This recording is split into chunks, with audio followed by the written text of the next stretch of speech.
Hello and welcome to the formal review. Today, we will be looking at the 2020 film, The King of Staten Island. Now sit back, relax, and enjoy the review. Hello everyone and welcome back to the formal review. This is season 3, episode 14, and I thank you all for joining me once again. Now before I get started, I do want to preface this episode with a slight spoiler warning. As always, I will do my best not to ruin the movie for you, but I do suggest that you do see the film before hearing what I have to say about it so you fully understand everything. However, if you don't care about that or only just want to hear my thoughts on the film, keep listening.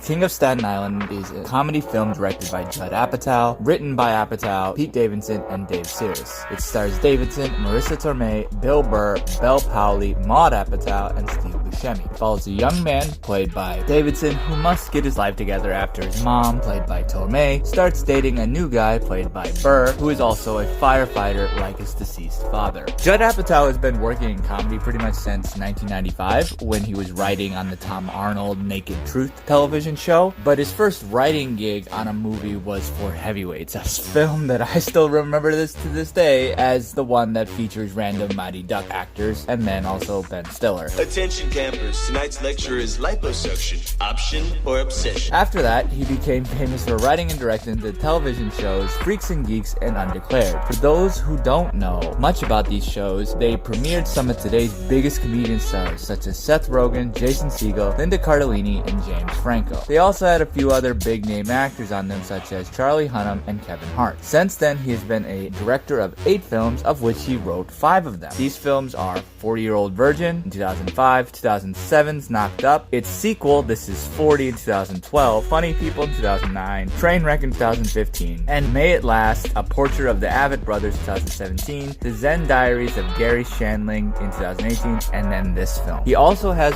a writing credit with Fun with Dick and Jane, Walk Hard, The Dewey Cox Story, You Don't Mess with the Zohan, and Pineapple Express. He has also produced a number of films including The Cable Guy, Anchorman, The Legend of Ron Burgundy, and its sequel Anchorman 2, The Legend Continues, Kicking and Screaming, Talladega Nights, The Ballad of Ricky Bobby, Superbad, Drill Bit Taylor, Step Brothers, Forgetting Sarah Marshall, its somewhat sequel Get 'Em to the Greek, Bridesmaids, Popstar Never Stop Stopping, and The Big Sick. As you can see in his filmography, he takes a lot of ridiculous storylines and over-the-top characters and gives them a fairly relatable quality. It doesn't matter if his main character is a 40-year-old virgin,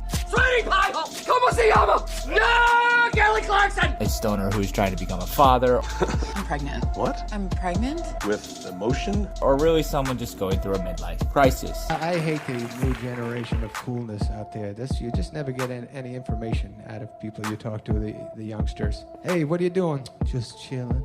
Even though outrageous, his films have always been fairly grounded and touch on themes that a lot of viewers can attach themselves to, along with many, many jokes. Out of his director outings that I've seen, I would say my favorite is Funny People. I thought it was really well grounded, one of Adam Sandler's best, especially in his later career, and a really funny scene with Eminem that I find hilarious to this day. Who the is that guy right there? What? Ray Romano's bothering you? Who? Ray who? Ray Romano, the guy from Everybody Loves Raymond? What show he's on? This motherfucker up, man. Hey, Ray! Hello, Marshall. Problem here, buddy? Would you like to me? I get it, man. What's going on? Would you like me to bend over for you right now?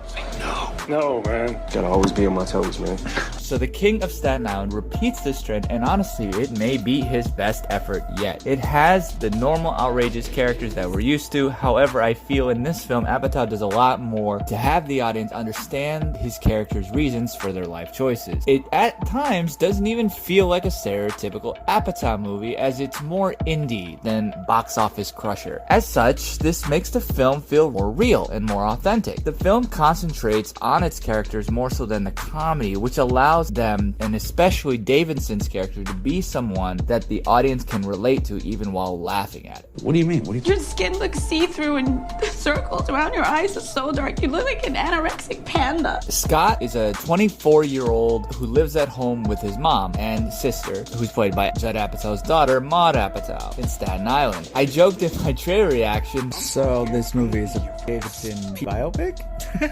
As Davidson is a 26-year-old now, and who who lives with his mother in Staten Island. He unfortunately also lost his firefighter during the 9/11 attacks. I'm not stalking him or anything, but just talks about it a lot on SNL, where I started becoming a fan of him. This is going to be a special Mother's Day for me because this year she's not just my mom, but she's also my roommate. So you're living with your mom? We don't have to say it like I'm a loser. I mean, like, I know what people think. They see you on TV and magazines and stuff, and they think, wow, that guy must have his own place, you know? Nope.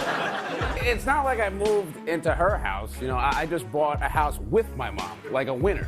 I mean, I've heard of people buying houses for their mom. Yeah, I didn't do that. If I buy a house, I'm gonna live in it. But I told her it's not like a mother-son thing. Like, now we're just homies.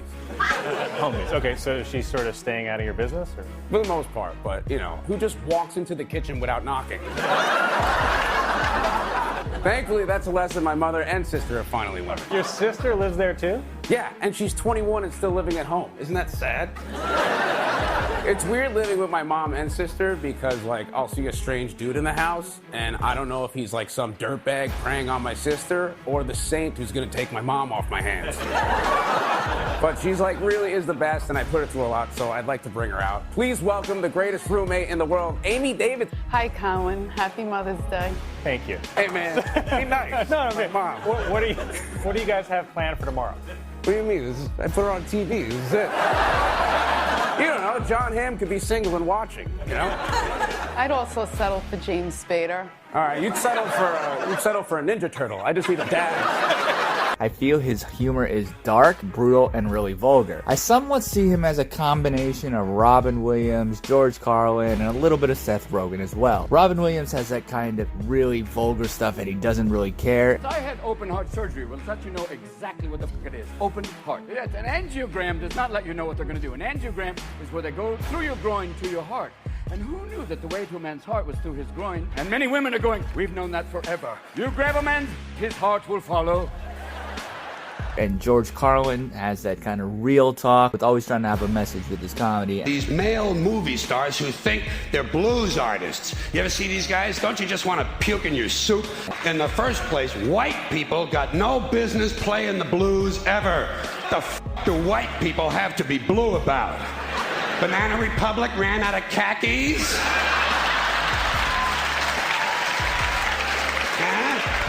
The espresso machine is jammed? Hootie and the Blowfish are breaking up? Be proud, be white, be lame, and get the f*** off the dance floor. Couple of terms being used a lot these days by guilty white liberals.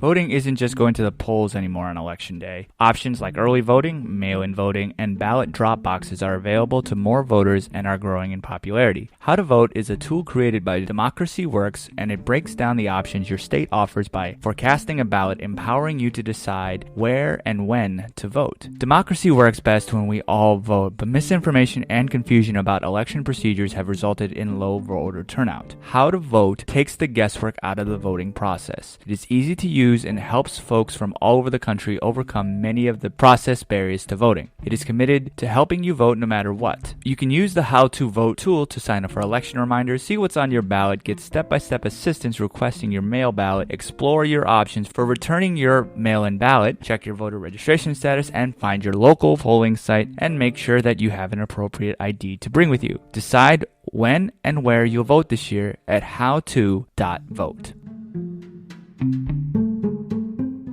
First one is happens to be. He happens to be black. I have a friend who happens to be black.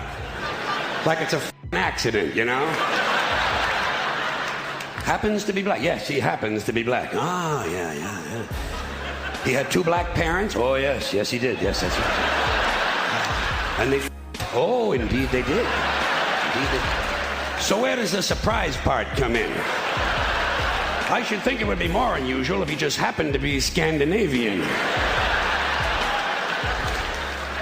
And then Seth Rogen, I mean, we all know what he's known for. And frankly, there's a lot of similarities. Anyway, his character spends most of his time smoking weed with his friends, giving people really bad tattoos, and has a somewhat relationship with Kelsey, played by Powley. And like Davidson, Scott lost his firefighter father, and now his sister's leaving for college. He thinks he'll get some quality time with his mom, but that changes when she starts dating Ray Bishop, who also is a fireman.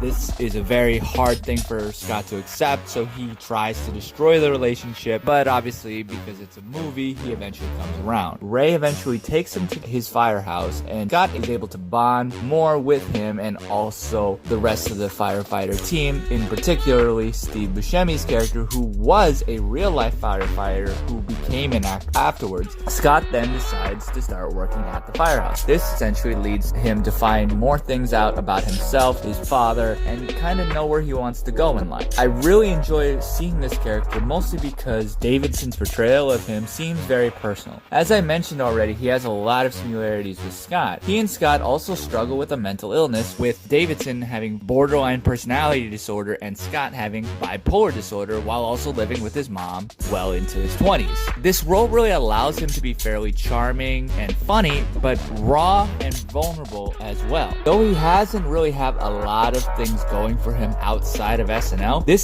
film is his best. Frankly, I'm really looking forward to seeing him in the new Suicide Squad movie and other future roles. I think he's going to get a lot more roles going forward. Hopefully he doesn't stay in just the Apatow comedy road, though he is good. I think he should maybe branch out a little bit more so he doesn't get typecasted into certain roles like a lot of Apatow's actors have done. Both Tomei and Burr have really strong performances, with Tomei having multiple scenes that really show her Academy Award-winning talent. Though I know she has said in the past few days that she regrets taking up mom role, and she's pretty much typecasted as that now. I really regret starting down this road. I was talked into it, and I really always felt like, I could play a lot of things. I don't want to do that. I think every actor has a lot of dimensions to them, and if the scope of what is being written and being made is narrow, and you want to keep working, you do what you can. I mean, it was maybe not the right road. She is very good at it, even when the role for her isn't great, like in the MCU Spider-Man films. Quick side note, I don't like the way they write that character, but I think she still does a good job in the role. I just can't stand how she's pretty much a butt of a joke. Anyway, going back to this film, is that I think that this film may be a little long for some, but as with a lot of indie films, this does allow for some great character development. As such, this gives some fantastic performances from the actors, and it's, like I said, potentially Apatow's best film yet. It's the most grounded of his movies,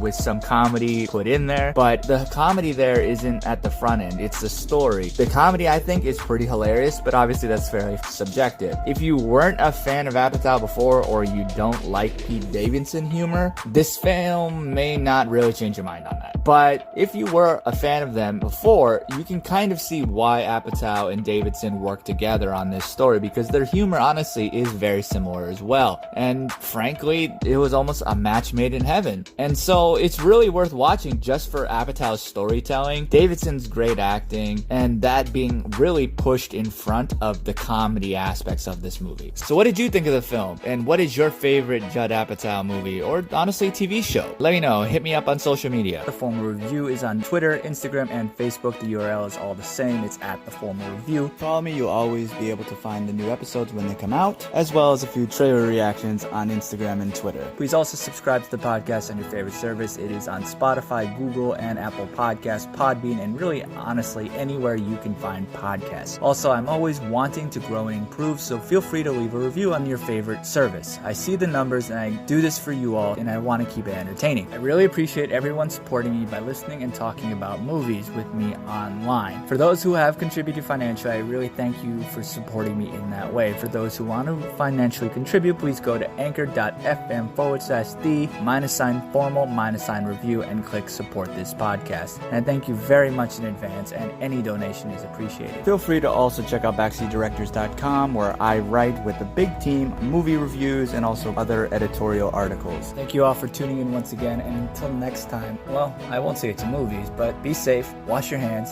and take Take care, everyone. Thanks for tuning in to this episode of The Formal Review. We hope you'll join us again.